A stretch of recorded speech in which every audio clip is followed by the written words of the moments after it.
Je souhaite vraiment que ce soir vos vies soient impactées par la parole, ce que le Seigneur a mis sur mon cœur.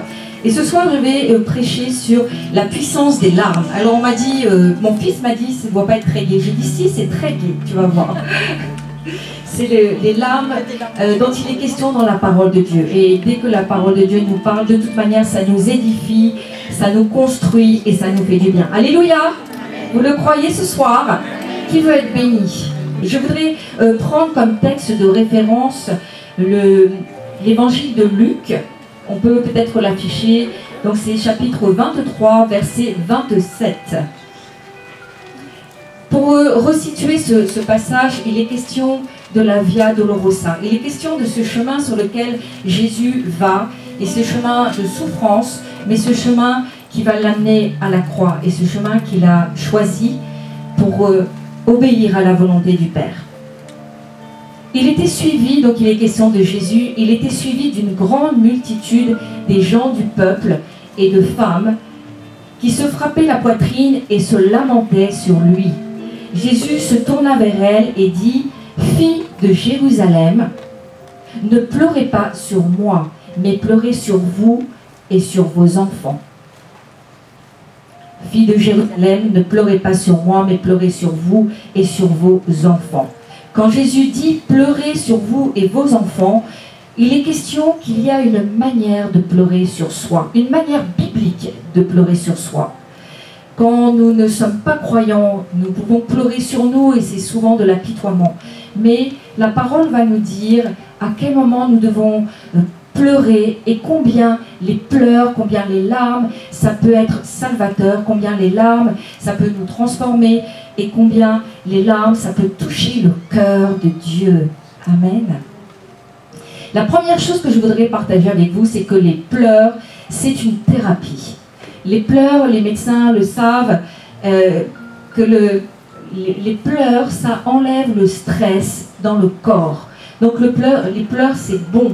Et c'est Luc, c'est l'évangéliste Luc qui nous a parlé, c'est un docteur, Luc, il a parlé des pleurs. Et ce n'est pas un hasard si c'est Luc qui est médecin qui nous en a parlé. Parce que Jésus a souhaité que ce soit ainsi. Et les pleurs, il y a une thérapie qui libère. C'est vraiment libérateur, les pleurs. Et ça fait partie vraiment de notre équilibre humain. Nous savons que dans le travail du deuil, quel que soit le deuil que nous devons faire, quelquefois ce sont des deuils par rapport à des choses que nous avons perdues ou des personnes auxquelles on tenait et que l'on a perdues. Quand il y a un deuil à faire, quand nous avons un deuil à faire, il y a bien sûr le travail des pleurs.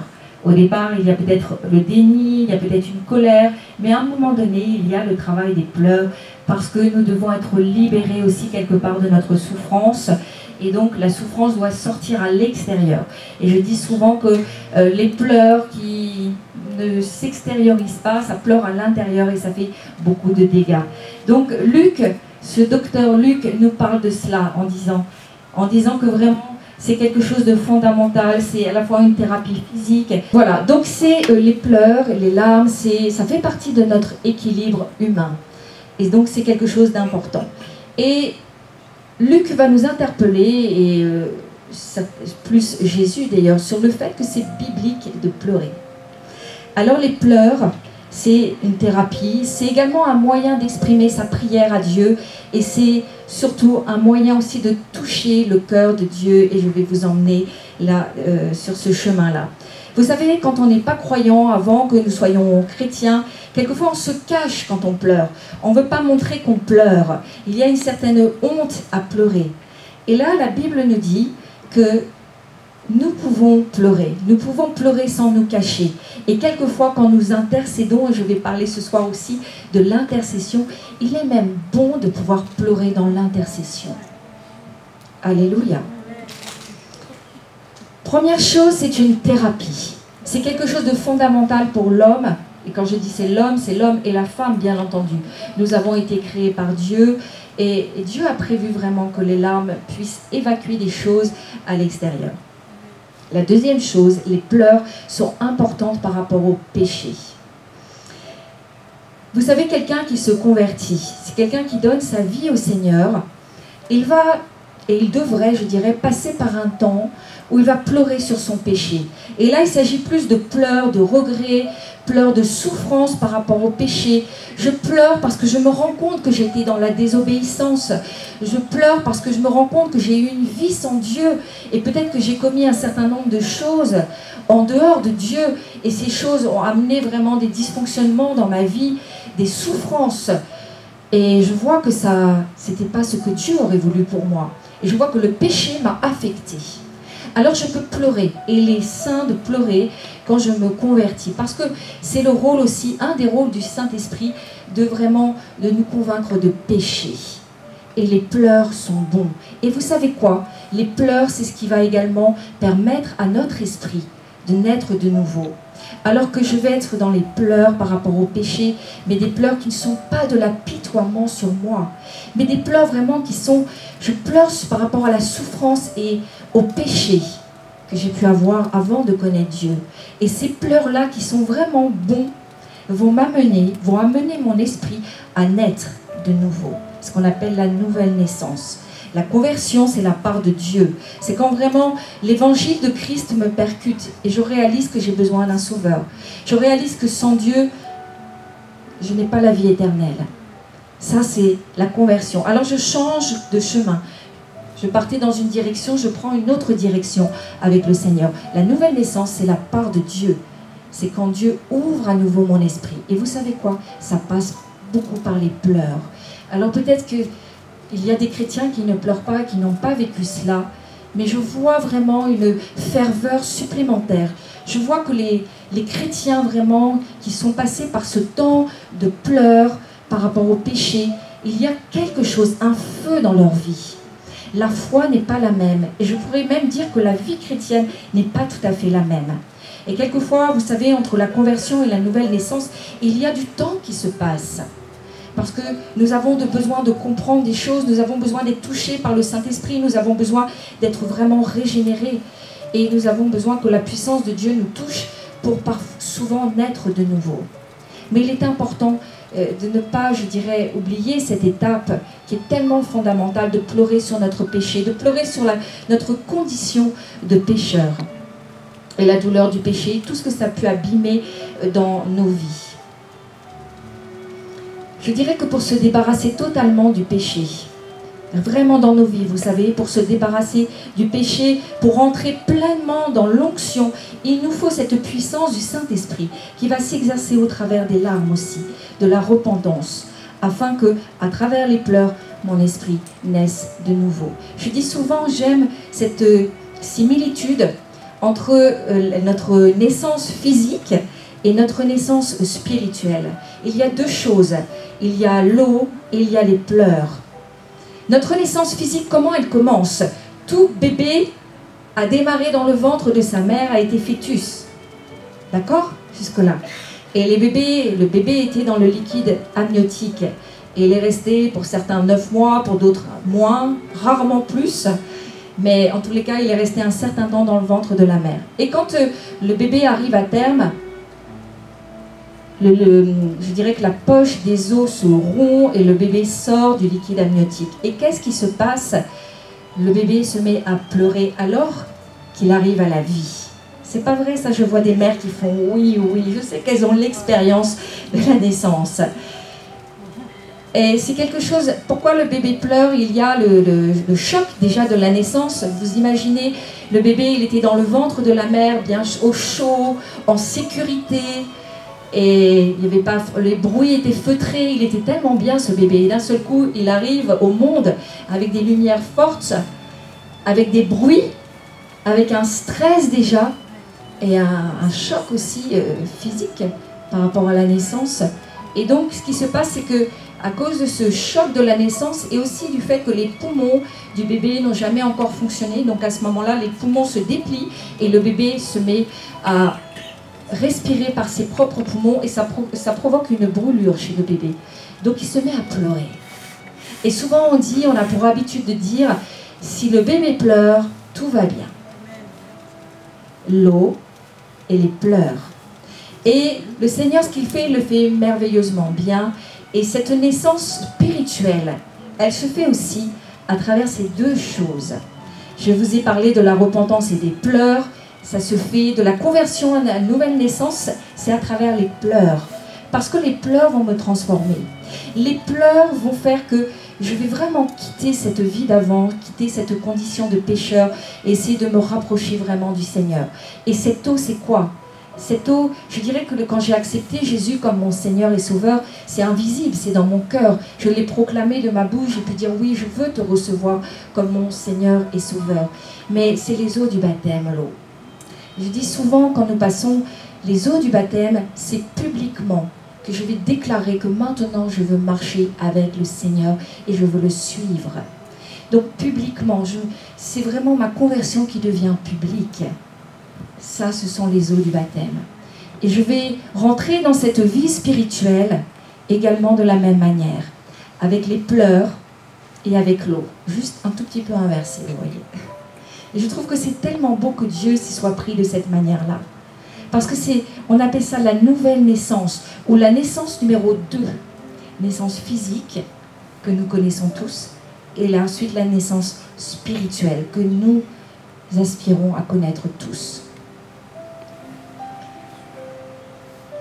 Il y a un autre facteur, autre chose qui fait que les pleurs sont bons et sont absolument bibliques. C'est l'intercession. L'intercession.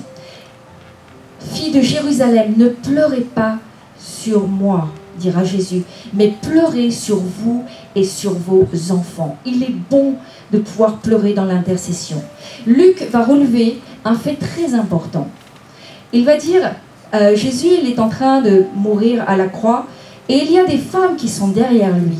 Et ces femmes-là sont des pleureuses, parce que vous savez, dans la culture orientale, on payait des femmes pour les enterrements. Et les femmes se frappaient la poitrine, les femmes devaient crier, faire beaucoup de bruit, parce que c'était dans leur culture orientale, et c'était des pleureuses. Mais c'était des femmes religieuses. Elles n'avaient pas d'état d'âme, vous voyez. Elles étaient vraiment payées pour faire cela. Et là, un fait très important, Jésus va vraiment se tourner vers elles et dire, vous êtes religieuses. Vous êtes religieuses, ne pleurez pas sur moi. Ce ne sont pas des pleurs spirituels. Ce ne sont pas les pleurs que moi je souhaite, aurait pu dire Jésus. Et c'est ce qu'il a voulu dire en disant ça. Il a dit, le Seigneur disait à ces femmes-là, vous voyez, moi, tout va bien pour moi. Tel que vous me voyez, c'est vrai, je suis plein de sang. Tel que vous me voyez, j'ai été battu. Tel que vous me voyez, on m'a insulté, on m'a injurié. Tel que vous me voyez sur la Via Dolorosa, je suis vraiment dans une condition terrible. Mais pour moi, tout va bien. Parce que si je vais mourir sur cette croix, si je vais donner ma vie sur cette croix, je vais ressusciter. Et après, je serai à la droite de mon Père. Ne pleurez pas sur moi, mais pleurez sur vous et sur vos enfants. Il est question que Jésus leur dit, pleurez sur vous, pleurez sur votre péché à vous, parce que pour moi, tout va bien. Mais pour vous, si vous n'acceptez pas mon sacrifice, alors vous n'irez pas au paradis, vous ne serez pas avec le Père. Il y a un chemin large qui conduit vers l'enfer, il y a un chemin étroit qui conduit vers le ciel. Et Jésus dit, ne pleurez pas sur moi, ne pleurez pas sur moi. C'est absolument pas spirituel, c'est très religieux. Intercédez pour vous, pleurez pour vous, pleurez pour vos propres péchés, pleurez pour votre propre condition. Et Jésus parlera des enfants, donc de la descendance, et pleurez aussi sur vos enfants. Le problème, c'est pas moi, dira Jésus. Le problème, c'est pas que vous me voyez couvert de sang. C'est pas ça le problème. Mais le problème, c'est que c'est à cause de vous que je suis comme ça. C'est ce que Jésus a voulu leur dire. C'est à cause de vous. C'est parce que je désire mourir pour votre péché. Je désire mourir pour toutes les malédictions qu'il peut y avoir pour vous sur vos vies. C'est à cause de vous que je suis là sur la Via Dolorosa. C'est à cause de vous que j'ai souhaité et désiré et accepté de mourir sur cette croix. Il dira, c'est pas simplement vous, mais c'est aussi vos enfants. Pleurez sur vos péchés et pleurez sur les péchés de vos enfants. C'est important. Et j'aime ce verset parce que la femme, elle est associée à sa descendance. La femme, elle donne la vie. C'est la femme. Dieu a choisi que ce soit la femme. Et la femme, spirituellement, va beaucoup aussi donner la vie. Et la femme, nous allons le voir, a vraiment quelque chose pour intercéder et toucher le cœur de Dieu le Père. C'est donné à la femme. Ça n'a pas été donné à l'homme, ça a vraiment été donné à la femme. Et si Jésus dit « pleurez sur vous et sur vos enfants », c'est parce que dans la fin des temps, la Bible nous dit, et je voudrais lire, c'est pas la peine de l'afficher, je voudrais juste lire dans 2 Timothée, chapitre 3, verset 2, « Car dans les derniers temps », et vous savez, les derniers temps dont il est question, c'est ce que nous vivons à l'heure actuelle. Nous sommes dans les derniers temps. Ingrid nous a apporté, l'évangéliste Ingrid nous a apporté une parole tout à l'heure pour l'Église, pour l'épouse de Christ. Nous sommes dans les derniers temps. Nous sommes dans ces temps où nous allons voir le retour de Jésus sur cette terre. Nous sommes dans les temps où il y aura l'enlèvement de l'Église. C'est pour très bientôt. Donc nous sommes dans les derniers temps. Car dans les derniers temps, les hommes seront égoïstes, amis de l'argent, fanfarons, hautains, blasphémateurs, rebelles à leurs parents, ingrats, irreligieux, insensibles, déloyaux, calomniateurs, intempérants, cruels, ennemis des gens de bien, traîtres, emportés, enflés d'orgueil, aimant le plaisir plus que Dieu, ayant l'apparence de la piété, mais reniant ce qui en fait la force, c'est-à-dire le Saint-Esprit. Nous pouvons être religieux et ne pas accepter le Saint-Esprit.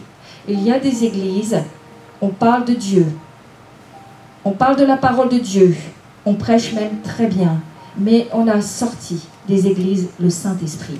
C'est ce qui en fait la force. C'est le Saint-Esprit. Sans le Saint-Esprit, nous ne pouvons rien faire. Il n'y a aucune puissance à nos paroles, même si nous prêchons la parole, s'il n'y a pas le Saint-Esprit pour convaincre les cœurs, ce n'est pas possible. Et ce verset est en train de nous décrire ce que nous vivons à l'heure actuelle. Nous voyons bien que nous vivons dans des temps de plus en plus difficiles. Je parle de temps en temps avec des professions médicales. J'ai un médecin qui m'a appelé il n'y a pas très longtemps et m'a dit que c'était très difficile ce qu'il vivait. Il se faisait beaucoup insulter par ses patients. Il était des fois poursuivi par ses patients. Il a déjà été battu physiquement par des patients. Et il me disait qu'il vivait dans la peur permanente et que c'était difficile dans une ville pas très loin d'ici. Et il me dit, je ne suis pas le seul. Je me suis dit, peut-être que ça tient à lui, qu'il est très désagréable. Il me dit, je ne suis pas les seuls, mes confrères sont à peu près dans le même état. Et il m'a dit, je suis en burn-out, je vais très mal et j'ai peur d'intenter un jour à ma vie. Et c'est pour ça qu'il me téléphone. Il dit, vous savez, vous êtes pasteur, est-ce que vous pouvez faire quelque chose pour moi? J'ai dit, moi, je peux prier, mais c'est Seigneur qui peut tout pour vous. Vous voyez, je crois vraiment qu'on est dans cette fin des temps, on vit des choses difficiles, les gens sont difficiles, sont durs, sont rebelles. Et quand il est question des hommes qui vont être rebelles à leurs parents, nous croyons que ce sont des enfants. Nous croyons que c'est quand ils sont encore à la maison et que nous sommes en train de les éduquer, mais non, c'est pas ce que la parole nous dit. Elle nous dit que ce sont les enfants, bien sûr, mais après, une fois qu'ils sont partis, qui sont adultes, qu'ils ont un travail et qui sont dans la société, ils sont rebelles envers les parents toujours. Et ils sont rebelles et ils peuvent être agressifs. Nous en entendons parler. Beaucoup de cas où les parents viennent et ils sont maltraitants envers... où les enfants viennent et sont maltraitants envers leurs parents. Ça arrive, nous en entendons beaucoup parler. Nous sommes dans ces temps, dans cette fin des temps, où les choses deviennent difficiles. Et c'est dans ce contexte, quand Jésus... qui est omniscient. Dieu est omniscient. Donc Jésus le savait. Et il savait déjà qu'il y aurait un temps comme cela. Que nous allons vivre dans un temps comme celui-là. Et c'est très difficile. Très difficile quand nous sommes dans le monde et c'est des fois très difficile quand nous sommes aussi chrétiens. 2 Timothée 3,2 nous dit dans les derniers temps, les hommes seront rebelles, ingrats. L'ingratitude est également la marque, vraiment. Nous sentons tellement d'ingratitude, même chez les chrétiens. Même chez les chrétiens, l'ingratitude a gagné des fois le cœur des chrétiens. Nous avons l'impression de donner de notre temps, donner, donner. Et nous apprenons après que les chrétiens sont partis, qu'ils ont mal parlé de nous. L'ingratitude, c'est vraiment la marque aussi de ces derniers temps.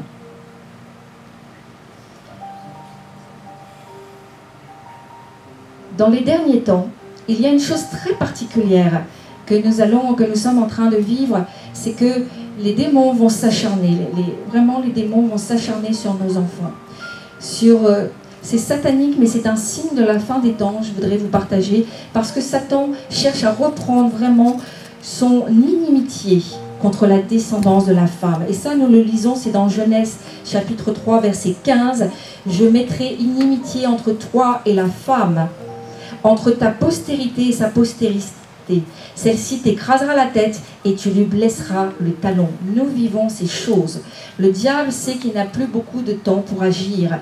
Et il est vraiment en train de réclamer son autorité d'inimitié contre la femme et contre sa postérité, donc contre sa descendance, vous voyez.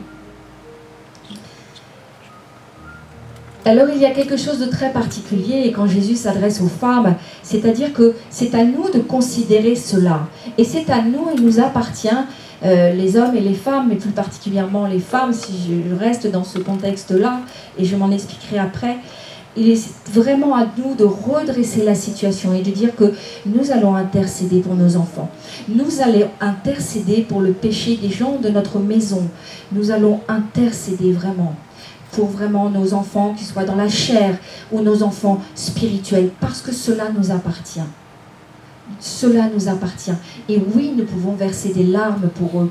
Quand nous voyons qu'ils prennent des chemins de traverse, quand nous voyons qu'ils sont vraiment rebelles, qu'ils sont ingrats, égoïstes, et tout ce que j'ai pu dire tout à l'heure, c'est à nous, ça nous appartient de pleurer sur notre descendance, d'intercéder, de se mettre entre la personne, entre notre enfant et Dieu pour intercéder.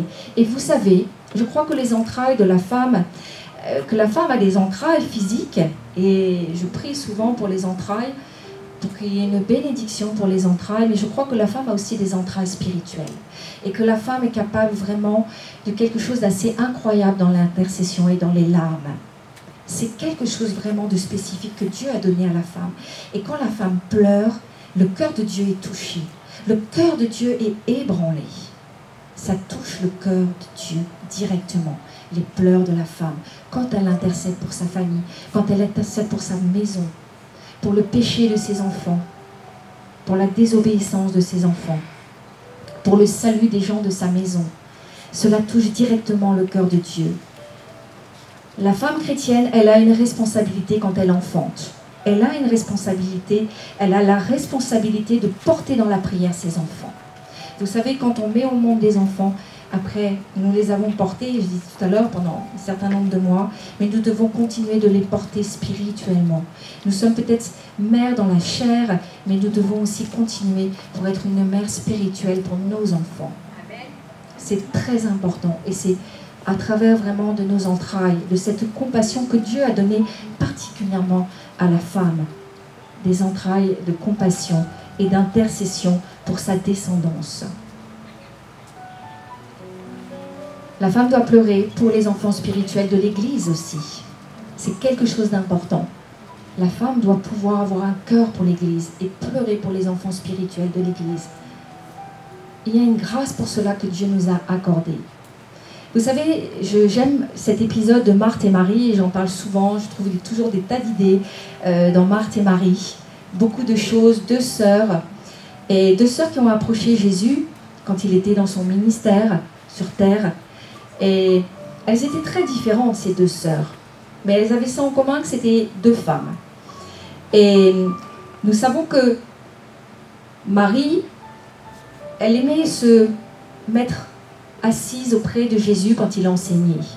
Et nous savons que Marthe, elle était très différente. Peut-être elle était très active, très dynamique, vous voyez, certainement, c'était son caractère. Et alléluia pour les gens très dynamiques. Et elle voit Jésus et elle lui dit, il y a deux choses qui inquiétaient quand même Marthe. Deux choses. La première chose, c'est qu'elle voyait que sa sœur n'allait pas l'aider, qu'il y avait du boulot. Il y avait du travail pour préparer à manger, etc. Donc ça, c'est la première chose qui va lui faire peur et qui va l'embêter. La deuxième chose, c'est qu'elle a peur pour sa sœur. Elle a vraiment peur pour Marie, vous savez, Marthe. Et on ne prêche pas souvent là-dessus. Mais elle a peur. Pourquoi? Parce que dans le contexte où ça s'est passé en Israël, les femmes n'avaient pas le droit d'être au pied comme ça d'un maître. Elles n'avaient pas le droit d'être au pied d'un rabouni, un maître de la loi, un rabbin. C'était pas pour les femmes, vous savez. C'était la part que devaient avoir et qui revenait aux hommes dans l'Ancien Testament. Mais les femmes, elles devaient être occupées ailleurs.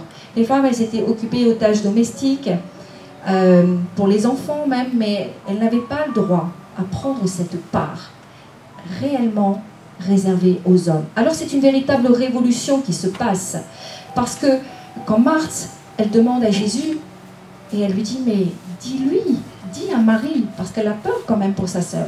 Elle dit, c'est pas juste, ce qu'elle fait, ça ne va pas du tout. Et Jésus va prendre la défense de Marie et lui dire qu'elle a choisi la meilleure part, au pied du maître, dans l'enseignement, dans la vie spirituelle, dans les choses spirituelles. Marie a pris la meilleure part et elle ne lui sera pas enlevée. Et ça nous parle à nous les femmes. Ça nous parle. Parce que Jésus a encouragé Marie à continuer. Et vous savez, si Marie, elle a été enseignée, c'était certainement pas pour se taire. Alors on nous dit des fois, la femme ne doit pas enseigner, elle doit se taire dans les églises. Alors pourquoi?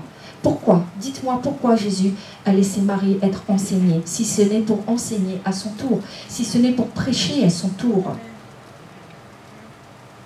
L'évangile, c'est une duplication. Et quand nous avons reçu des enseignements, nous ne pouvons pas nous taire, nous sommes obligés de les redonner. Marie, peut-être qu'elle avait un cœur d'enseignant, en tout cas, elle était au pied du maître.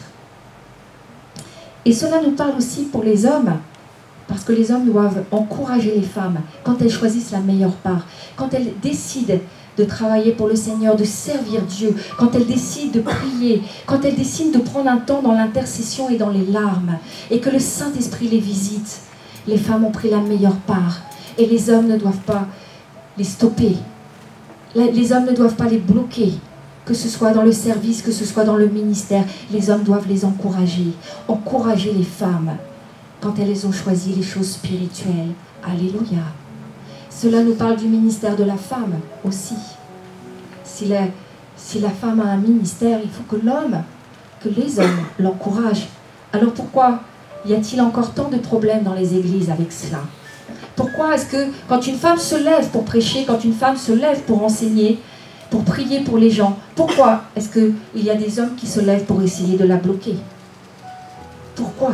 Jésus ne l'a pas fait. Et nous devons vraiment regarder à ce modèle. Jésus vraiment a encouragé Marie. Et vous savez, l'Ancien Testament, c'était l'Ancien Testament. Les hommes pouvaient tout faire. Mais ce n'est plus le cas aujourd'hui.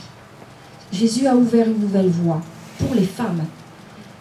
Il a dit, les femmes aujourd'hui maintenant, on part aussi aux choses spirituelles. Elles auront leur part. Et c'est de loin la meilleure part. Alléluia. Et tout ça pour dire aux hommes, je veux vraiment encourager les hommes à encourager leurs femmes et à encourager les femmes autour d'eux. Si votre femme a choisi, ou si elle est vraiment saisie par le Saint-Esprit, ne l'obligez pas à aller faire la cuisine, ne l'obligez pas à aller aux tâches domestiques à ce moment-là. Vraiment, c'est tellement important. Et laissez-la cheminer avec le Seigneur et encouragez-la. Encouragez-la. Je voudrais vous partager aussi un exemple biblique d'une femme qui pleure. C'est Agar. Est-ce que vous connaissez Agar? Qui connaît Agar? Faites un petit coucou. Je vois les gens qui sont très cultivés dans la parole. Et il y a deux passages dans Genèse, c'est Genèse 16 et Genèse 21 dont je voudrais vous parler. Ça nous donne un grand enseignement. Sarai était stérile. Abraham et Sarai n'avaient pas d'enfants. Et Sarai dit, moi je veux avoir une descendance. C'est tellement important pour la femme d'avoir des enfants. C'est tellement important pour la femme, et ça je le vois tout le temps. La femme, elle est faite pour donner la vie vraiment. Et donc, Sarai, elle entreprend un petit plan, et elle dit, je vais demander à ma servante, Agar, d'enfanter pour moi. Et ce sera ma descendance, il n'y a pas de problème. Donc, elle en parle à son mari, et vous savez, hein, ce que femme dit, hein, ça a de l'importance. La femme, c'est l'influence. Donc Abraham dit oui. Et il va vers Agar, et on voit que Sarah lui donne son mari comme époux. Et donc elle couche, et elle est enceinte. Et quand elle est enceinte, Agar, elle se moque de Sarai, qui elle est toujours stérile. Et à ce moment-là, on voit que Sarah va la maltraiter. Elle va maltraiter Agar, vraiment. On ne sait pas exactement, mais je pense qu'il y a beaucoup de sortes de maltraitance. Elle a dû y aller très fort, au point où Agar n'en peut plus. Et Agar dit, je m'en vais. Et elle part dans le désert. Et dans le désert, elle commence à pleurer parce que sa condition n'est pas du tout enviable. C'est une femme enceinte qui est perdue, qui est là dans le désert. Et elle n'a pas d'avenir. Et l'ange la trouve dans le désert. Et l'ange lui dit de revenir voir Sarai. Et elle lui dit, reviens voir Sarai, parce que tu n'es pas libre, tu es encore esclave de Sarai. Tu n'as pas été libérée. C'est important aussi, nous allons voir, elle devait être libérée par Abraham. Et reviens, et tu vas t'humilier devant Sarai. Tu vas t'humilier. Agar revient. Elle revient voir Sarai, elle s'humilie, et elle reste. Et nous voyons que ces pleurs-là n'ont pas été des pleurs du tout spirituels. Ça a été des pleurs pour Agar d'apitoiement sur elle. Elle s'est apitoyée sur sa situation. Et Dieu l'a fait revenir au point de départ, afin qu'elle se soumette à sa maîtresse Sarai. Et la deuxième fois, c'est dans Genèse 21, là c'est très différent. Nous voyons que Sarai a eu un fils, Isaac, et que Isaac est encore tout petit, mais nous voyons que Ismaël se moque. Et du coup, Sarah vraiment n'en peut plus. Et elle demande à Abraham de la chasser. Et à ce moment-là, ce qui va se passer, c'est que Abraham va la libérer. Il va vraiment la chasser en la libérant. Et elle va passer de la condition d'esclave à la condition de femme libre, Agar. Vous imaginez? Elle est arrivée esclave et elle repart femme libre. Et là, ce qui va se passer, la roue tourne, elle se retrouve à nouveau dans le désert avec son fils, Ismaël, et le désert est rude et il n'y a plus à boire. Elle n'a plus rien à boire. Et elle voit que son fils va bientôt mourir, Agar.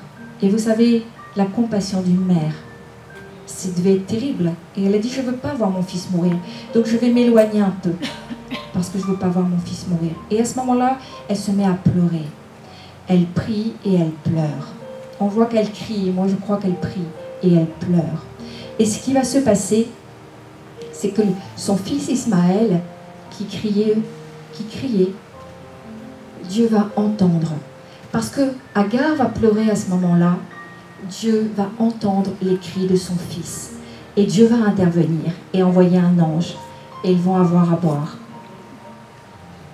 Et ça nous parle. Ça nous parle de la femme libre, à nous chrétiens, qui sommes passés de l'esclavage du monde à la liberté en Christ. Et ça nous parle que Dieu, au moment où il a entendu vraiment l'enfant pleurer, au moment où il a vu la souffrance de l'enfant, c'est quand Agar s'est mise à pleurer, à intercéder pour son enfant. Et c'est à ce moment-là que Dieu envoie un ange. Et je crois que c'est une belle leçon pour nous dans l'intercession. Parce que quelquefois nous avons de la retenue. Quelquefois nous n'allons pas jusqu'au bout de notre intercession, jusqu'au bout de notre compassion pour les âmes perdues, les âmes de nos familles, nos enfants, notre descendance. En pleurant, les femmes touchent le ciel. Je voudrais vraiment finir là-dessus et vous le dire.